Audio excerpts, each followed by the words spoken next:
Hello students, আগের ক্লাসগুলোতে আমরা গোসাগু নিয়ে আলোচনা করেছিলাম। কিভাবে গোসাগু করতে হয়, কখন গোসাগু হয়। আমরা বলেছিলাম কোনো কিছু যদি জিনিসপত্র থাকে সেটা সবচেয়ে বেশি সংখ্যায় কতজনকে সমান ভাগে ভাগ করে দেওয়া যায়, এটা নিয়ে আমরা আলোচনা ওখানে করেছিলাম। আজকের ক্লাসে আমি যেটা আলোচনা করব সেটা হচ্ছে লসাগু। ঠিক আছে, তো লসাগু কখন হয়? লসাগু ধরো মানে সবচেয়ে কম, মানে অন্তত কতগুলো দিলে, অর্থাৎ ধরো তোমার বাড়িতে কোনো বন্ধু এসছে, তুমি সবসময় চাইবে যে কত কম খরচে, অন্তত কতটা কম খরচ হলে তোমার বন্ধুগুলোকে আপ্যায়ন করা যাবে, কোনো অসুবিধা হবে না, তাই তুমি ততটাই করার চেষ্টা করবে। সেরকমই যদি কোনো পজিশন থাকে, অর্থাৎ সবচেয়ে কম, অর্থাৎ কমপক্ষে কতটুকু দিলে কাজটা আমার ম্যানেজ হবে, সেটাই এখানে আলোচ্য বিষয়। তো তোমরা দেখো, ধরো তোমার বাড়িতে 3টে বন্ধু আসবে, তুমি জানো, তো তাদেরকে আপ্যায়ন করার জন্য তুমি মিষ্টি আনতে গেছো। তাহলে মিষ্টির দোকানে তুমি নিশ্চয়ই তুমি আগে থেকে হিসাব করবে যে 3টে বন্ধু আছে, তো তাহলে কতগুলো মিষ্টি দিলে মোটামুটি আমার আপ্যায়নটা হবে। তো তুমি মিষ্টি তো কাউকে ভেঙে দিতে পারবে না, গোটা মিষ্টি দিতে হবে। তাহলে কি তুমি কি করতে পারো? তাহলে 3জন বন্ধুর জন্য তুমি 3টে কিনতে পারো, একটা একটা করে দেওয়া যাবে। 4টা কিনলে সমস্যা, কারণ 4টা কিনলে না ভেঙে দিতে পারবে, না সবাইকে গোটা গোটা দিতে পারবে। তাহলে একজনকে 2টো হয়ে যাবে, বাকিগুলোকে একটা একটা হয়ে যাবে, সেটা তোমার তো খারাপ লাগবে। 5টাও তুমি কিনতে পারবে না, কারণ 5টা হলেও সমান ভাগে ভাগ করা যাচ্ছে না। একজনকে 2টো আরেকজনকে একটা হয়ে যাচ্ছে, সেটাও খারাপ লাগবে, ওটাও হবে না। তাহলে 6টা কিনলে তোমার হবে, যে 2টো করে দেওয়া যাবে। তাহলে এরকম করে তুমি চিন্তা ভাবনা করে কতগুলো সন্দেশ তুমি কিনতে পারো, সেটা দেখো আমি ছকের সাহায্যে দেখিয়েছি। দেখো, যদি 3টে কিনি, এই 3টে লেখা আছে পাশে, এই 3টে কিনলে একটা একটা করে দেওয়া যাবে, অর্থাৎ সমান ভাগে ভাগ করা যাবে। যদি 4টা কিনি, তাহলে একজনকে 2টো একটা একটা দেওয়া যাবে, এটা কিন্তু সমান ভাগে করা যাচ্ছে না, অর্থাৎ একজন ওই 2টো পেয়ে যাচ্ছে, এটা তুমি তো করতে পারবে না, তাহলে সমান ভাগে ভাগ করা যাচ্ছে না। 5টা কিনলে কি, 5টা কিনলে 2টো একটা হয়ে যাচ্ছে, এটাও সমস্যা হচ্ছে তোমার পক্ষে, সমান ভাগে ভাগ করা যাচ্ছে না। 6টা কিনলে কি, 6টা কিনলে তোমার 2টো দেওয়া যাচ্ছে, অর্থাৎ যদি তুমি 6টা কেনো তাহলে তোমার কোনো সমস্যা হবে না, 2টো করে গোটাই দেওয়া যাবে, তাহলে এই ক্ষেত্রে সমান ভাগে ভাগ করে যাচ্ছে। 7টা কিনলে দেখো একই সমস্যা, একজনকে 3টে আর বাকিজনকে 2টো হয়ে যাচ্ছে, এটাও তো সম্ভব নয়, কারণ কাউকে তো বেশি দিতে পারবে না, 3টে বন্ধুই তোমার কাছে সমান, তাদের এক্ষেত্রেও হচ্ছে না। তাহলে তুমি কী কী সংখ্যায় সন্দেশগুলো কিনতে পারবে? তাহলে তোমাকে প্রথমত 3টে কিনলে হচ্ছে, 3টে, তারপরে দেখলে কি 6টা কিনলে কোনো সমস্যা হচ্ছে না, 2টো করে দেওয়া যাচ্ছে 6টা। 9টা কিনলে কোনো সমস্যা হবে না, 9টা কিনলে 3টা করে দেওয়া যাবে। একইভাবে 9টা, 12টা, 15টা এইভাবে যদি কিনতে থাকো, তাহলে তোমার কোনো অসুবিধা হবে না। তাহলে এই যে সংখ্যাগুলো, এই 3, 6, 9, এই সংখ্যাগুলো, এগুলো 3-এর সঙ্গে দেখো 1 গুণ করে পেয়েছি, দ্বিতীয়টা 3-এর সঙ্গে 2 গুণ করে পেয়েছি, তৃতীয়টা দেখো 3-এর সঙ্গে 3 গুণ করে পেয়েছি। তাহলে এই যে সংখ্যাগুলো এসেছি, দেখো সবগুলোই 3-এর জাস্ট নামতাটা এসেছে, 3-এর এর সঙ্গে 1 গুণ 2 গুণ এরকম। তাহলে এই যে 3, 6, 9, এগুলোকে আমরা ডট করে যেগুলো আছে সেগুলোকে আমরা বলছি 3-এর গুণিতক, অর্থাৎ 3-এর সঙ্গে গুণ করে পেয়েছি। কে গুণ করে? না 3-এর সঙ্গে 1, 2, 3 গুণ করে এগুলো পেয়েছি, এগুলোকে বলছি 3-এর গুণিতক। এবার ধরো আরেকটা কেস হতে পারে যে তুমি এটা আগে থেকে জানতে যে তোমার ঘর 3জন বন্ধু আছে, কিন্তু এরকমও তো কেস হতে পারে যে তোমার কিছু বন্ধু তোমাকে বলেছে আমরা কয়েকজন তোমার বাড়িতে যাব, কিন্তু কজন যাব আমি বলতে পারছি না, সেটা 3জনও হতে পারে, সেটা 4জনও হতে পারে, এরকম তোমার বন্ধুরা তোমাকে বলেছে। সেক্ষেত্রে তুমি কি করবে? সেক্ষেত্রে দেখো, তাহলে তুমি এমনভাবে তোমাকে সন্দেশ কিনতে হবে যাতে 3জন এলেও কোনো সমস্যা না হয় আর 4জন এলেও কোনো সমস্যা না হয়, সেরকম হিসাব করে তোমাকে সন্দেশটা নিতে হবে, কারণ তুমি তো জানো না। তাহলে আর এটাও তুমি চাইবে যে 3জন হোক আর 4জন হোক, মিনিমাম কতগুলো কিনলে মোটামুটি 3জন আর 4জন যে সংখ্যাই আসুক না কেন ম্যানেজ হয়ে যাবে। তো দেখো, তাহলে আমি 3জনের জন্য হিসাব করে দেখেছি যে 3, 6, 9 এই সংখ্যাগুলো কিনলে 3 জনের ক্ষেত্রে কোনো সমস্যা হবে না। আর যদি 4 জন যদি আসে তাহলে 4 জনের ক্ষেত্রে হিসাব করি কী সংখ্যায় কিনতে হবে, দিয়ে দুটোকে একসঙ্গে একত্রে নেব, তাহলে দেখো কীভাবে হবে। দেখো আমি 4 জনের জন্য একটা একটা কিনলে, এবার 4 জনের জন্য হিসাব করছি আলাদা করে, তাহলে একটা একটা কিনলে 4 জনকে একটা করে দেওয়া যাবে, এই যে সমান ভাগে ভাগ করা যাবে। 5টা কিনলে হবে না, দেখো একজন দুটো বাকি জন একটা একটা, এটা তো হবে না, ভাগ করা যাচ্ছে না, এটা দিতে পারবে না। 6 জন কিনলে দেখো একই সমস্যা, 2 জন দুটো করে পেয়েছে আর 2 জন একটা করে, এটাও তুমি দিতে পারবে না, অর্থাৎ সমান ভাগে এটাও করা যাচ্ছে না। 7টা কিনলেও সমস্যা, একজন একটা কম পাচ্ছে। 8টায় সন্দেশ যদি কিনো তাহলে কিন্তু হয়ে যাচ্ছে, দেখো দুটো দুটো করে সমান ভাগে করা যাচ্ছে। তাহলে তুমি 4টা কিনলেও সমস্যা হচ্ছে না 4 জনের ক্ষেত্রে, 8টা কিনলেও দুটো করে দেওয়া যাচ্ছে, এক্ষেত্রেও কোনো সমস্যা হচ্ছে না। 9টা কিনলেও দেখো একই সমস্যা হবে, দুটো দুটো করে দেওয়ার পর দেখো সরি একজনকে 3টে দেওয়া হলো, তারপরে দুটো দুটো দুটো, এক্ষেত্রে একজন একটা বেশি পেয়ে যাচ্ছে, তাহলে এটা হবে না। তাহলে 4 জন এলে কী কী সংখ্যা কিনতে হবে, তাহলে 4টা কিনতে হবে, না হয় 8টা কিনতে হবে, না হয় 12টা কিনতে হবে, এরকম করে সংখ্যাগুলো কিনতে হবে 4 জনের জন্য। 4টা, 8টা, 12টা, 16টা এরকম করে করে কিনতে হবে। দেখো এগুলো কি, এই যে সংখ্যাগুলো এসেছে এগুলো দেখো 4-এর সঙ্গে গুণ করে পেয়েছি, 1, 2, 3 গুণ করে পেয়েছি, অর্থাৎ এই যে 4-এর সঙ্গে গুণ করার পরপর যেটা পেয়েছি সেটাকে আমরা বলছি 4-এর গুণিতক। অর্থাৎ দেখো 4-এর গুণিতকগুলো কি 4, 8, 12 এইরকম করে পাচ্ছি। এই সংখ্যাগুলো কিনলে 4 জন এলেও কোনো সমস্যা নেই। এরপর দেখো আমার যেহেতু ডাউট আছে 4 জন না 3 জন, তাহলে দুটোকে মিলে হিসাবটা করতে হবে। তাহলে 3 জনের ক্ষেত্রে কী হচ্ছে আর 4 জনের ক্ষেত্রে কী হচ্ছে, তাহলে দুটোকে নিয়ে দেখো আমি হিসাবটা করেছি। এবার দুটোকে নিয়ে অর্থাৎ দুটো সাধারণ যে মানগুলো সেই মানগুলো নিয়ে আমাকে করতে হবে দুটোর ক্ষেত্রে যেটা আছে। তাহলে দেখো 3-এর গুণিতকগুলো কি 3, 6, 9, 12, 15, 18 এইরকম করে গেছে।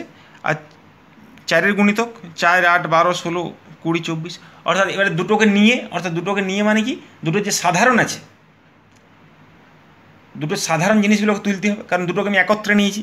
দুটো সাধারণ জিনিস বলতে কী আছে দেখো, মানে যেটা দুটোরই আছে, অর্থাৎ 12 দেখো এটারও আছে, 12 এটারও আছে, 24 এটার আছে, 24 এটার আছে। আরও যদি আমি সংখ্যাগুলো ডান দিকে লিখতাম তাহলে আরও পেতাম। তাহলে সাধারণ গুণিতক অর্থাৎ দুটোরই যে আছে, আমরা তো এই গুণিতক থেকে দুটোর যেটা আছে সেটা নিচ্ছি, অর্থাৎ সাধারণটা। তাহলে সাধারণ গুণিতক কত, যেটা দুটোরই আছে, অর্থাৎ 12, 24, আরও যদি থাকে আছেই, ডান দিকে যদি আরও নিই তাহলে আরও পাবো, তাহলে 12, 24।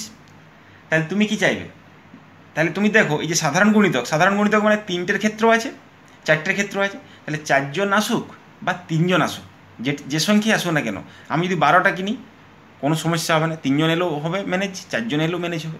আমি যদি 24টা কিনি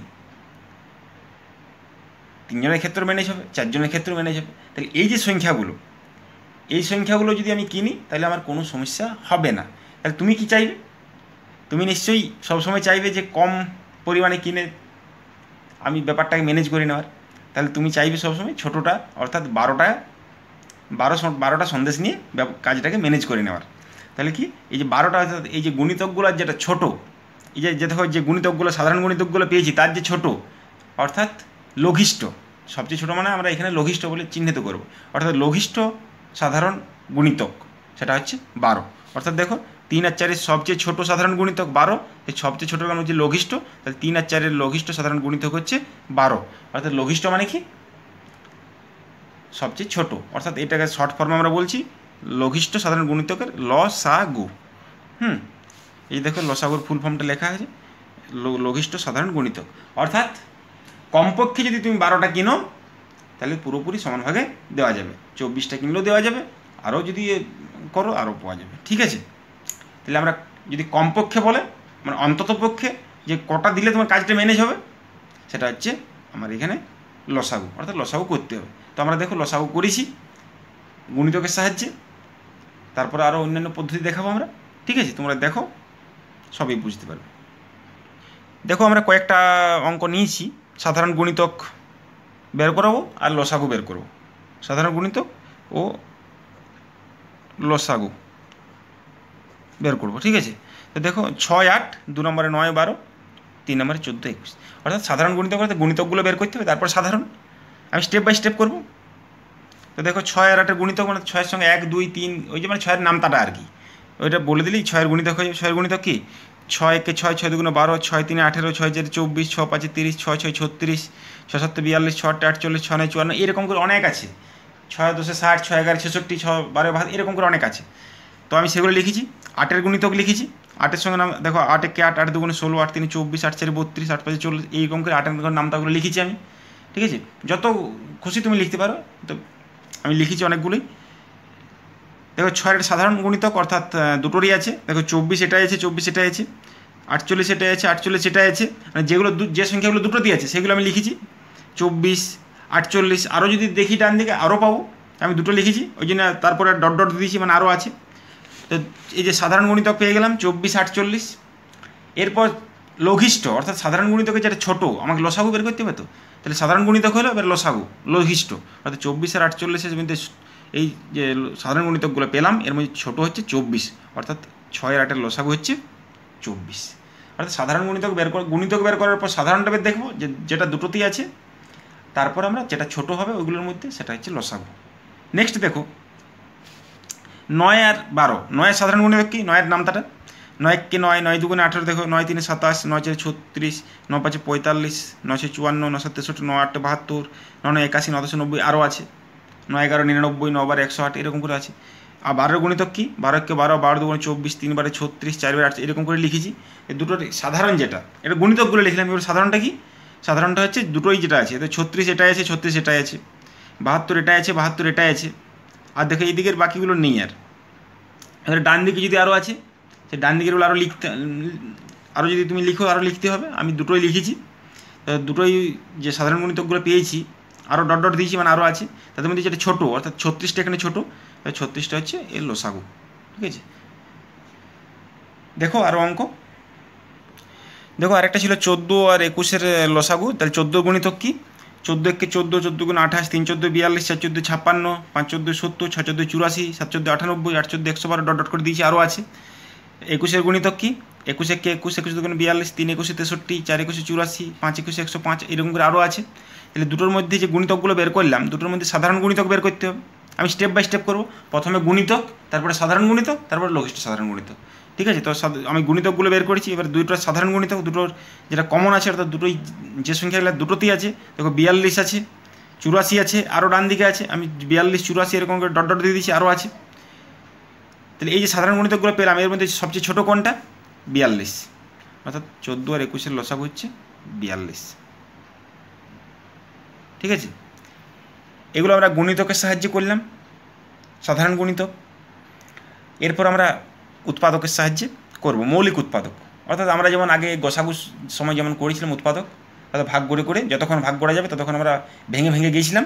তারপরে যেটা মৌলিক উৎপাদক, সাইডে সাইডে যেগুলো ভাঙা যাচ্ছিল না সেগুলোকে তো মৌলিক উৎপাদক বলেছিলাম। সেগুলোকে নিয়ে আমরা দেখো কিভাবে করি।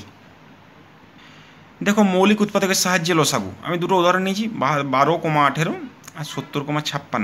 আমরা যেমনভাবে গসাগুর সাহায্যে গসাগুতে করেছিলাম, উৎপাদক বের করেছিলাম, সেই রকম করবো এখানে। যেমন মৌলিক উৎপাদক যেগুলো মৌলিক সেগুলোকে নিয়ে আমরা করবো। দেখো ভেঙে ভেঙে যাবো।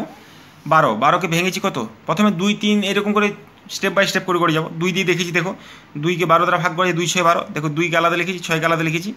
আর 6কে আবার ভাঙা যায় 2 দিয়ে, 2 3 6, অর্থাৎ করেছি। দেখো তাহলে 2 3 6 আর ভাঙা যাবে না। দেখো 2 3 আছে মৌলিক সংখ্যা, এগুলোকে আর ভাঙা যাবে না।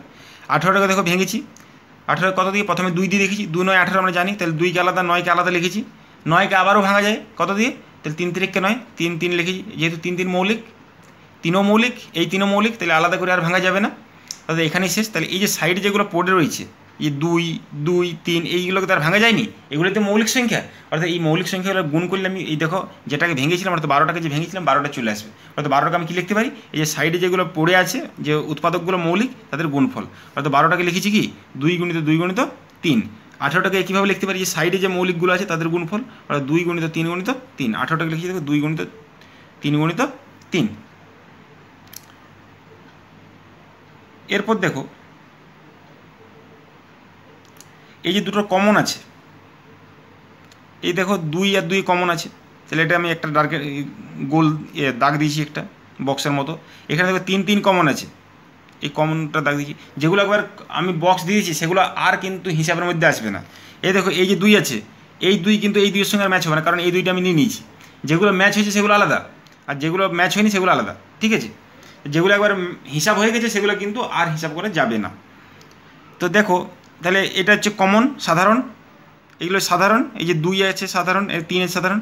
তাহলে দেখো দুটো ভাগে ভাগ করেছি, একটা সাধারণ আর একটা অন্য উৎপাদক। তাহলে 12, 18 সাধারণ উৎপাদক কে এই যে 2 আর 3, 2, 3 লিখেছি, 2, 3 লিখেছি দেখো। আর অন্য উৎপাদক বলতে কি, এই যেগুলো ম্যাচ করেনি, অর্থাৎ এই যে 2 আর 3 পড়ে আছে, সেটা 2 আর 3 লিখেছি। এই যে সাধারণ উৎপাদক আর অন্য উৎপাদক যেগুলো পেয়েছি তাদের যদি গুণ করি তাহলে সেটাই হবে ওর লসাগু। দেখো তাহলে 12 আর 18 লসাগু কি, তাহলে 2 গুণিত 2, 2 গুণিত 2 গুণিত 3 গুণিত 3, এই যে সংখ্যাগুলো আছে তাদের গুণফল 2 গুণ 4, 3 12, 3 36। তাহলে এইটা হচ্ছে লসাগু হচ্ছে 36। এরপর দেখো একইভাবে 70কে করেছি। 70কে কি, পরের অঙ্কটা 70 এর 56 ছিল, উৎপাদকের সাহায্যে করেছি। দেখো 70কে প্রথম দিকে কত, 2 দিয়ে করা যায়, ভাগ করা যায়। তাহলে 2 35 70 আমরা করেছি, 2 35 70। 35টাকে আবার ভাঙা যায়, দেখো 5 দিয়ে ভাগ করা যাবে, 5 7 35। তাহলে 5 7 35 আর ভাঙা যাবে না, দেখো 5ও মৌলিক 7ও মৌলিক। তাহলে এখানে শেষ, যতক্ষণ ভাঙা যাবে আমরা ভাঙবো, আর মৌলিক সংখ্যা চলে এলে আর তো ভাঙা যাবে না। এ দেখো 56কে আমরা ভেঙেছি, 56 কত, 2 দিয়ে ভাগ করা যায়, 2 28 56, 2 এ লিখেছি 28 লিখেছি, 2কে দ্বারা ভাঙা যাবে না। 28কে কত দিয়ে, 2 দিয়ে ভাগ করা যায়, 2 14 28, 2 লিখেছি 14 লিখেছি। 14কে আবার ভাঙা যায়, 2 7 14, 2 লিখেছি 7 লিখেছি। এবার 2ও মৌলিক আর 7ও মৌলিক, আর ভাঙা যাবে না। এখানেই শেষ। তাহলে প্রসেসটা যতক্ষণ ভাঙা যায় ভাঙতে হবে। এতে এই যে যেগুলো ভাঙা যায় না, যেগুলো সাইডে সাইডে যেগুলো পড়ে আছে, এটারও সাইডে সাইডে যেগুলো পড়ে আছে তাদের যদি গুণ করি তাহলে দেখো ম্যান যে সংখ্যাটা ছিল এই যে মাথায় সেটা চলে আসবে। তাহলে 70টাকে আমি কী লিখতে পারি, 70টাকে দেখে লিখতে পারি 2 গুণিত 5 গুণিত 7, এই যে যেগুলো সাইডে সাইডে পড়েছিল আর ভাঙা যায়নি সেই সংখ্যাগুলো। 28টাকে কী, এই 56টা কী লিখতে পারি, এই যে 2 গুণিত 2 গুণিত সাইডে যেগুলো পড়ে আছে, 2 গুণিত 2 গুণিত 2 গুণিত 7 লিখেছি, দেখো লিখেছি। এবার দেখো যেগুলো কমন সেগুলো আমি বক্স করেছি, এই যে 2 এর 2 ম্যাচ করেছে, একটা করেছি, 7 7 একটা ম্যাচ করেছি, বাকিগুলো দেখো আর ম্যাচ করেনি, বাকিগুলো ম্যাচ করেনি। অতএব এই যে আমি লিখেছি, তাহলে সাধারণ উৎপাদক কী কী, যেগুলো ম্যাচ করেছে 2 ম্যাচ করেছে, 7 ম্যাচ করেছে, তাহলে সাধারণ উৎপাদক 2 আর 7। আর যেগুলো সাধারণ মানে ম্যাচ করেনি পড়ে আছে যেগুলো, এই যে দেখো 2, 2, 5, এগুলো পড়ে আছে, তাহলে সাধারণ উৎপাদক হচ্ছে 2, 7, আর বাকি উৎপাদক হচ্ছে 2, 2, 5, যেগুলো ম্যাচ করেনি 2, 2, 5। এর এইগুলো যেগুলো গুণ করে যেটা আসবে সেটা হচ্ছে এর লসাগু। অর্থাৎ তাহলে 70 আর 56 লসাগু হচ্ছে কি, 2 গুণিত 5 গুণিত 2 গুণিত 7, অর্থাৎ 280। এইরকম করে যদি উৎপাদকের সাহায্যে বলে তাহলে আমরা এইভাবে করব, উৎপাদক করব, যতক্ষণ ভাঙা যায় ভাঙবো, দিয়ে তা সেগুলোকে আমরা লিখবো, সেই সংখ্যাগুলো যে মৌলিক সংখ্যাগুলো এসেছে সেগুলো গুণফল আকারে লিখব, দিয়ে তাদের মধ্যে কমন করব। কমন করার পর কমন উৎপাদক একদিকে লিখব, সাধারণ উৎপাদক যেটা, আর অন্য উৎপাদকগুলো লিখবো যেগুলো ম্যাচ করেনি, আর তাদের গুণ করে যেটা আসবে সেটা হচ্ছে লসাগু। ঠিক আছে।